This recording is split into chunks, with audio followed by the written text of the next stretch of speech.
آئیے سب سے پہلے تفصیل کو سمجھتے ہیں۔ حضرت علی بن ابی طالب کا مختصر پس منظر۔ آپ نبی کریم صلی اللہ علیہ وآلہ وسلم کے چچا زاد بھائی اور داماد تھے۔ پہلے کم عمر اسلام قبول کرنے والے اور چوتھے خلیفہ راشد تھے۔ حضرت علی کی پوری زندگی علم، عدل، حلم اور شجاعت سے بھرپور ہے۔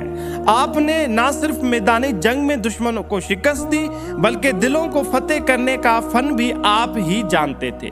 اب آتے ہیں اصل نقطے پر، دشمنوں کو کیسے دوست بنایا جائے۔ حضرت علی کا اصول تھا کہ رد عمل میں کبھی اس شخص جیسے نہ بنو جو تمہارے ساتھ برا کر رہا ہو، یعنی اگر کوئی گالی دے تو جواب میں اخلاق دو، اگر کوئی خیانت کرے تو تم دیانت دکھاؤ۔ حضرت علی کا ماننا تھا کہ اگر آپ بھی ویسا ہی بن گئے جیسے آپ کا دشمن ہے تو فرق کیا رہ جائے گا۔